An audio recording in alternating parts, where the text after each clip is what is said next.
"I'm leaving," I exclaimed. "Fine, and don't come back," my wife answered. Usually I'd say, "Go to hell," when I walked out the door, but today I didn't want my last words to her to be so uncivilized. We have exchanged similar words many times throughout our 14 years of marriage. But I always came back, but not at this time. In a few days, she will understand what I meant this time. Over the past 6 to 7 months, Jenna, my wife, has become more and more verbally abusive. I didn't understand what was happening. Her snide remarks were, to put it mildly, caustic. I started avoiding her as much as possible so as not to make the situation worse. Every day, I lingered longer and longer in the car. Sometimes I even returned home after Jenna and Carrie, our 13-year-old daughter, had already eaten dinner. I had to look after myself. Sometimes there were leftovers. Lately, however, I think they've ended up in the bin before I get home. My name is Kurt Kaminsky. Technically, my name is David Kurt Kaminsky, but my father's name is David too, so they started calling me Kurt from the beginning to avoid confusion. No, I'm not a junior. My father's name is David John Kaminsky. Why he didn't make me junior, I can't imagine. I would be happy to be called Junior or even DJ. But no, I would be called either Kurt or nothing. Yes, I'm Polish. Well, actually an American of Polish descent. Yes, I heard all the jokes. Well, maybe not all of them. They seem to come up with new ones every year. As the only person of Polish descent I know, other than my father, living in this small town of about 10,000 people, I have become the butt of many jokes. Technically, I'm only half Polish. The other half, on my mom's side, is German, French, Irish, and English. But since my last name is Kaminsky, I am Pole. My wife, soon to become my ex-wife, is not who I thought she was. I only found out about this 4 weeks ago. As I said before, I was spending more and more time away from my wife due to her abusive relationship. After returning home without dinner several times, one Monday evening I decided to grab a bite to eat at a local restaurant. I was sitting in a booth, ready to order, when I heard 2 guys talking in a booth on the other side of the partition. My attention was drawn to a phrase that contained the word Pole. I listened and heard one of the men say, "So how long have you been entertaining the Polish wife?" "Since they got married. In fact, I had sex with her on their wedding day, and he didn't know anything." I didn't recognize the first guy's voice, but I recognized the second one. It was my best friend, George Carey. I sat stunned. They continued talking, but I heard nothing more until I heard George say, "Yes, we get together and have fun at least twice a month." Kurt is so busy in the parking lot that he doesn't even know what's going on. Again, well, stupid. Just then, the waitress came up to take my order, and I said quietly, "I am sorry, I have to go." I left, heading away from their booth so they wouldn't see me. I could not believe it. My wife, Jenna, with my best friend. He was even the best man at my wedding. He is also my mechanic, and will be for some time to come. He's not really my mechanic because he's officially an independent contractor that I use exclusively to repair and inspect all of my cars. If you haven't already guessed, I own a used car dealership. Yes, I'm a used car salesman. I also heard all these jokes and insults. However, my business is very good. People know they will get a great car at a good price. They also know that I am responsible for my cars. If problems arise, I take care of them. George has always been a good mechanic, and I keep him busy and pay him well. I wanted to hire him, but he said that won't respect himself if he has a Pole as a boss. He said it jokingly, but I knew he was serious. Regardless, I hired him as my independent mechanic contractor. Although he was not very independent. In fact, I was his only source of income. This fact will be his death. I left the restaurant and drove around the neighborhood. Could this be true? I asked myself. Or he just pouted. They could have hired a private detective, but if what he said was true, then they only met twice a month. This may turn out to be a waste of money. But what I could do was check her phone and email. This is exactly what I decided to do. I returned home and Jenna was as out of sorts as ever. This suited me. I didn't want to talk to her until I found out the truth. After she went to sleep on her side of the bed, I got up and checked her email. There was nothing suspicious there. Her phone was password protected, but it didn't take me long to determine that our daughter's date of birth was the code. I saw a few messages that could have been taken the wrong way, but none from George. His name was on her contact list, but then again, he was my best friend, so it wasn't unusual. Maybe he was just talking out of his ass, I thought. However, her behavior lately has made me think that something must be happening to her. Maybe not with George, but with someone else. I went to bed and tossed and turned, trying to sleep. It happened sometime after 2:43 a.m., because that was the time the clock was on, the last time I looked at it. The next day at the car dealership, George came and joked about the polls. This wasn't uncommon for him. I usually just laughed a little and then let it die. Today, however, I lashed out at him. George, what do you even know about Poland? I bet if I laid out a map of the world, you wouldn't even be able to point to it. You joke that all Poles are stupid, but I'm sure they could point out the US and maybe even our state on a map. Why don't you get to work? George looked at me and didn't know what to say. He knew that I was right. He could not indicate Poland if his life depended on it. George was never one of the book smarts. He was good-looking, he had street smarts. He knew a lot about engines, but he had never been a college student. I think that's why he hung out with me in high school. I helped him with his homework so that he could at least finish school. Now I've started to rethink my choice of friends. He made me think about choosing a wife. I went into my office, closed the door, and began to think about how I could get evidence of what might be happening. I couldn't stand up to both of them. They would just deny it. I needed proof. I called a private investigator in Santa Fe and told him my concerns. He said, given that this only happens twice a month, it would be too expensive to monitor them. You could install a beacon on your wife's phone. At least you'll know where her phone is whenever you check it. You can also install cameras in your home, but unless you buy really good cameras, and by good I mean expensive ones, they will most likely be found. Even with expensive cameras, if your wife is aware of her surroundings, she will probably notice something different. I think if I were you, I'd put a tracker on her phone and hope to catch them at a motel or something. I received his recommendation for a tracking program and told him I would send him a check for all his help. I didn't do anything. You don't owe me anything, he said. All the information I gave you could have been obtained on the internet. Well, I asked you for an examination, and you provided me with good information, so expect a check in the mail. If you're ever in Silver City, stop by Kaminsky's parking lot and say hi. I don't usually go to this part of the state, but if I do, I'll look for you, he said, and I knew he was serious. Part of the reason I was successful in selling cars was because I made people feel valued. I learned early on that people need to feel that who they are and what they do matters. I looked at tracking software and decided I could at least do this. Then he looked at the camera and felt that he was right. He saved me money, time, and the hassle of purchasing cameras, which I had no doubt Jenna would notice. That night, after everyone had gone to bed, I got up and downloaded the tracking app on her phone and synced it with my phone. It will work in the background without her knowledge. That night, I slept more peacefully. The next day at work, I checked the app periodically. She worked part-time in the university bookstore. She only worked 15 to 20 hours a week. She called the money she received mad money and spent it on whatever she wanted, usually going to the salon. Later I checked and she was at the grocery store. Later still, she was home. George was home most of the day, but when Jenna was home, he was at work, so at least that day I was sure nothing had happened. That evening, I decided to try to be more polite to my wife and daughter. When I asked it if they wanted to go to Reveal to eat, my wife seemed to react a little better. Carrie, however, was a typical 13-year-old girl, unsure if she wanted to see her parents. I insisted, and she reluctantly went to the car. Dinner was pleasant.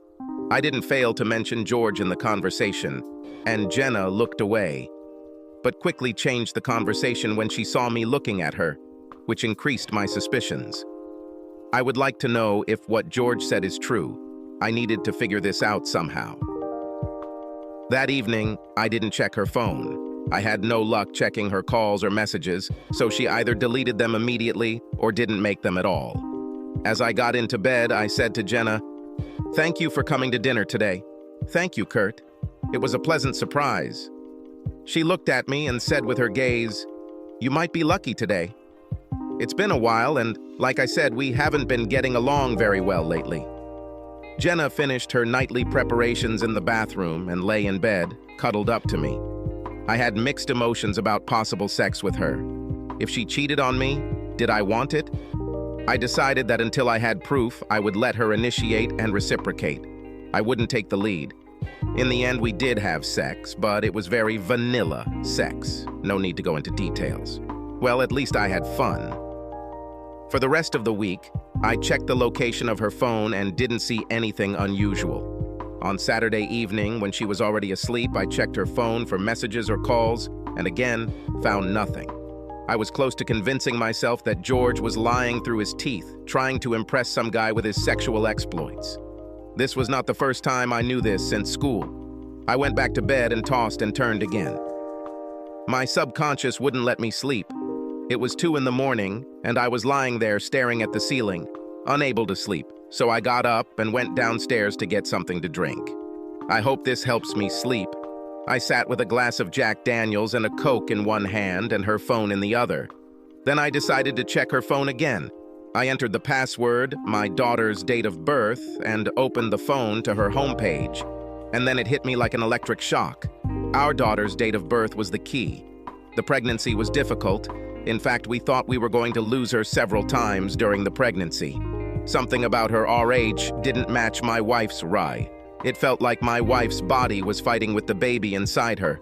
In fact, for the last 3 weeks of pregnancy, my wife was on bed rest so she could carry the baby to term. She really carried her to term, and exactly 9 months after our wedding, Carrie was born. We were so happy. She was healthy, but she was a difficult child. She cried constantly, didn't get enough sleep, didn't want to put her hands on Jenna's chest and whatever. It was difficult with her. My wife, in Carrie's second year, told me in no uncertain terms that we weren't having another baby. It depressed me, but honestly, the baby sucked all the joy out of our lives. I mentioned that she was born 9 months later. These children are called wedding night babies because they are conceived that night or during the honeymoon. A light went on in my head. If what George said was true, then there was a strong possibility that Jenna was already pregnant before our wedding night. Jenna took the pills. No, we didn't wait until we were married to have sex. In fact, it was the majority of our time together. The doctor, when asked how Jenna got pregnant, said that the stress of the wedding probably affected her hormones and made the pills ineffective. Well, if the pills weren't effective that night, they weren't effective that day. Now I know what to do. There was a 50% chance that I was not the father. You know the expression, the early bird gets the worm. Now George might have been an early bird. However, I think that in his case, the expression should look like this. The early worm gets the birdie. I got up from the couch and went to the bathroom. There he found some cotton swabs and went to Carrie's room. Now she was fast asleep. She finally switched to a good sleep schedule when she turned 4 years old. Up to this point, she had had a hard time. She lay there, snoring, with her mouth open. It was easy for me to take a Q-tip and run it along the inside of her cheek. She didn't even wake up. After placing this in a plastic Ziploc bag, I repeated the process for myself. If it turned out that Carrie was my biological daughter, it would still leave me with questions regarding Jenna's fidelity. If Carrie wasn't genetically mine, well, I'll think about it later. Sunday was housework day, and we each had our own responsibilities. I took my time with them to limit my exposure to Jenna or Carrie. I had a hard time containing my emotions, so I didn't want to give anything away. I was eager to find out the results of my suspicions, but at the same time, I doubted. This thought haunted me all day. Jenna asked me, "Is something bothering you, Kurt?" I needed to come up with something quickly. So I replied, "I want to buy a large number of cars at the next auction to fill my lot. This means money will be tight until I can make a few sales to make up for it." "Well, "Don't overexert us," she said. She always said "we" when talking about the business, which I guess was good because she felt it was ours. But in fact, when I opened the car park, I registered a company to limit my liability. We live in a religious society, and I didn't want anything I did in business to negatively impact my personal life. I think I'm going to pay off the credit cards and cancel all but one, so our credit looks a lot better, I told her. This was a ploy to explain my plans to prevent any possibility that she might screw me over financially if and when she found out about my plans. "Whatever you think needs to be done," she said dispassionately. This idea came to me in the blink of an eye. It's amazing how your mind can work if you let it. This would limit the possible consequences if what I expected turned out to be true. So, early Monday morning, I took my samples to Western New Mexico University and talked to someone in the science department. They referred me to the head of the department. He told me that they had a core program in cellular and molecular biology and that they would be happy to do it. I gave him some of my business cards and told him that he or anyone who worked on the samples would get 10% off the purchase. He seemed to appreciate it. I was thinking about replacing my Camry with a newer car. I may have to stop by and take a look at your selection. If you don't see anything you like, just let me know and I'll work with you to find something you like, I told him. "Thank you. I'll do that," he replied. I know I smiled when I left the university, but it was a concerned smile. The results could have been the end of my marriage. When I told Jenna about buying new cars to fill my lot, it was only to hide my worried expression. Now, I thought, this isn't a bad idea. I called Paul, my accountant, loan officer, and part-time salesperson, into my office and told him about my idea. "We will succeed," he said. "Paul, there's something else I'd like to do. I would like to pay off the mortgage on my house. Can we agree on a lump sum payment so I can do this? Let me take a look at the financials and get back to you after lunch." As he left my office, I thought about calling my lawyer and asking for a referral to a family lawyer. Then I thought, you may be in a hurry, let's see what the results are first. After all, I have yet to find any evidence that my wife was having an affair.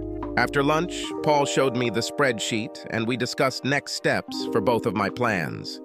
The next 2 days were some of the longest. I was on the verge of death while waiting for the DNA test results. Late on Wednesday evening, the head of the department called me. He was coming to us with the results and to look at the car. When he arrived, I directed him straight to my office. He looked at me and the look on his face told me what the results were. Then he spoke and confirmed it. The two samples collected are not related to each other. I nodded my head and he could tell that although I had expected it, I was devastated by the news. He gave me a minute to think it over and handed me a manila envelope with the results. When I looked up at him, my expression changed. "So, what car were you thinking about?" "Well, I know this sounds cliche, but I just turned 50 and I'm looking for a sports car. I was thinking about the Mazda Miata." I told him that I did not have such a car, but that I was going to the auction the next day and would try to find one that was in good mechanical and cosmetic condition. I'll call him this afternoon and let him know what I found. When he left, I told Anna that I'll leave early, but if you need me, I'll only be a phone call away. I knew she wouldn't call. She rarely needed me. She could handle almost anything that needed to be done. I drove around the city, just watching. Strange, but for me, everything looked different. Then I called my lawyer. He was saddened by the news, but referred me to another lawyer who he knew would do the right thing. After calling, I made an appointment for late evening the next day.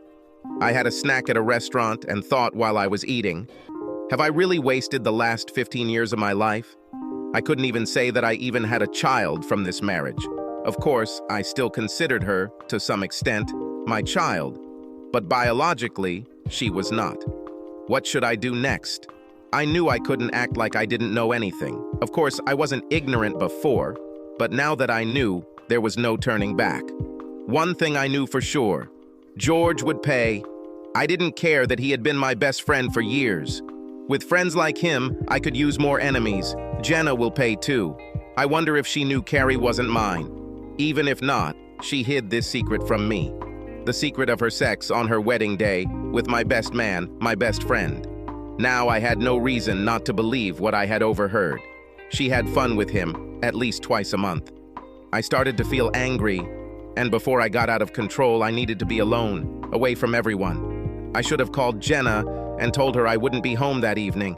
I couldn't go home. I would most likely do something that would land me in jail. She answered the call. "Hello, Kurt. Hey, I'm going to spend the night in Albuquerque so I can be ready for the auction at 8 hours, I said emotionlessly. "Oh, fine. Bon voyage." I don't usually go to Albuquerque for auctions, so this was unusual. I wondered if she would take advantage of the fact that I would be gone all night. She would have to blame Carrie on my parents, and it would be difficult to explain.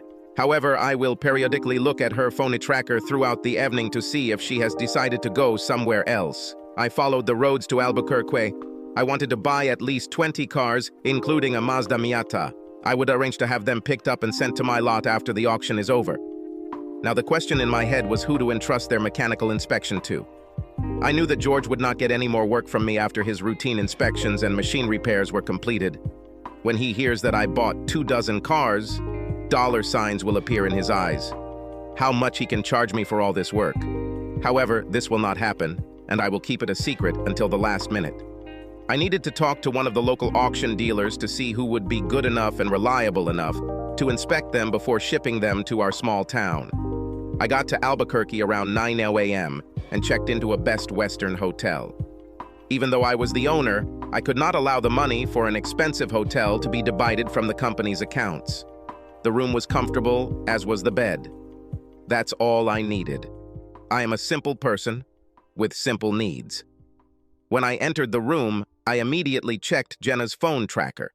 I discovered that she was still at home, or at least her phone was at home. That night, sleep was difficult. I kept going over in my mind why she did what she did. How could she justify having sex with him on our wedding day, let alone twice a month for who knows how many years? I began to reconsider our marriage. He was never perfect, but I thought we loved each other, exclusively. Now I know that this was a mistake on my part from the very beginning. In the first few years after the wedding, things were not easy. Of course, we weren't expecting a baby right away. We originally planned to wait 3 to 4 years and then start a family. 3 children is what we agreed on before the wedding. However, the fight with Carrie ruined these plans. When I found out that these plans were ruined by my best friend, all the struggle began to seem in vain. 14 years of wasted effort. There had been good times, of course, but even those were now overshadowed by this news. If Jenna hadn't had sex with George, maybe she would have gotten pregnant with me, and maybe she wouldn't have had such a bad pregnancy and difficult child that made her not want anymore. George ruined my life when he seduced my future wife on my wedding day. Now he entertains her at least twice a month, and I'm sure that all the time he laughs at the ignorant Pole. He must pay, I thought to myself, lying down and trying to sleep. I was furious again. I needed to calm down, otherwise I wouldn't be able to sleep. I turned on the TV to some mindless comedy show. Laughter helped me calm down, and by 11 o'clock I was ready to fall asleep, looking forward to a long day. The auction went well. I got some great cars at great prices and got to know some dealers in the Albuquerque area. I didn't see any Miatas at auction, so I started asking other dealers. 2 of them had one each, one red, the other black. I asked them if they would be willing to make a deal once I found out what color my client preferred. "Of course," each of them said. "Just let me know what cars are on your lot, and we'll get it done." I should have come to this auction more often. Communication with other businessmen engaged in the same type of business inspired me to expand my business. Besides, it distracted me from my problems. In the afternoon, when I met with the lawyer, the news was not very good. I will lose half of all my property and will have to pay alimony and child support.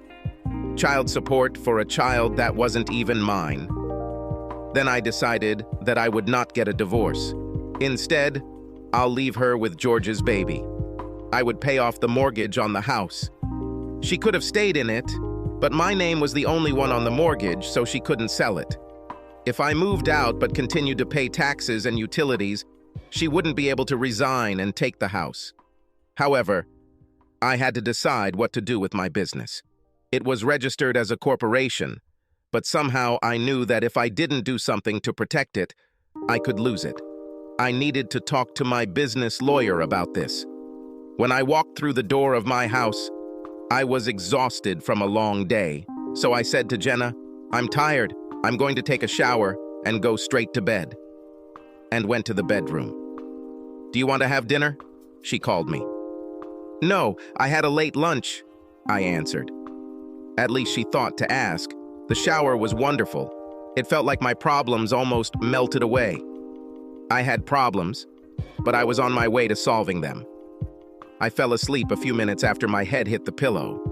I had been stressed for the past week, and now that I had started making a plan of action, my mind could rest. Waking up early and feeling refreshed, I headed to the office before Jenna and Carrie even woke up. I had things to do and even more plans. When my staff started arriving, they found me knee-deep in spreadsheets, financial reports, and sales forecasts. I told Paul that I had purchased 23 cars and that within a week we would close the deal on the car at the dealer in Albuquerque. I told Anna not to assign any more work to George, but to keep it a secret. She looked at me with a puzzled expression. "You are the boss." "Thank you, Anna. You are irreplaceable." At 9, I called my business lawyer and asked him what I should do. "Well, your business is registered, but there may still be a way she can force you to sell it to get half of its value. Have you thought about selling it beforehand?" "No. Do I need it? This will keep the business out of her hands," he said. "This business is my life. I can't get rid of it," I told him. "Okay. Let me think a little and study the situation. I'll call you at the end of the week." This news was devastating. I have worked hard to build my business into what it is today. This is my child, unlike Carrie, I thought to myself. Now I was filled with rage again. Part of being a good business person is the ability to compartmentalize and multitask. I needed to put my personal problems aside and get back to business. First on my list was to call Doug, the department chair, who determined that what George said was true. "Doug, Kurt Kaminsky, I have information about 2 Miatas that might interest you. One is red and the other is black. Are you still thinking about it?" "Yes, if the price is right," he said. "What color are you interested in? I'll bring it here so you can look at it, and then we'll discuss the numbers. Even if we can't agree on a price, I'm sure I can sell it without too much trouble." "And which one would you suggest?" he asked. "Each has its pros and cons. Fire red is a great statement color, but it fades faster. Black looks elegant, but in our climate it gets hot quickly. Let me ask, will this car be kept in a garage when you are not using it?" "Yes, I can do it." "Then the red won't be exposed to the sun much, so fading won't be a problem. I'd go with this unless you think black is more your style." "Red sounds great. How soon can I see her? Is Monday or Tuesday suitable for you?" "Of course. Call me when you receive it." "Fine." I hung up and called the dealer who had the red one to arrange a trade. He became interested in the BMW on my property. It had been there for 3 months. He would have had a better chance of selling it in a big city. By this time, George arrived. He had several cars that still needed to be repaired. Being an independent contractor, he could come and go as he pleased. And as long as the job was done, at the time I needed the car. I was fine with it. He overheard several salesmen talking about 23 cars that would soon appear in our warehouse. He looked into my office. "Hey, Kurt, when are these cars coming from the auction? I want to make sure I have a schedule to do this for you. The auction house will arrange for their delivery here." "It will be sometime at the end of next week or early next week," I told him. It was difficult for me to talk to him calmly, to this damn traitor. "Okay, I'll contact Anna and ask her to put me on the schedule," he said. I just chuckled to myself as he left.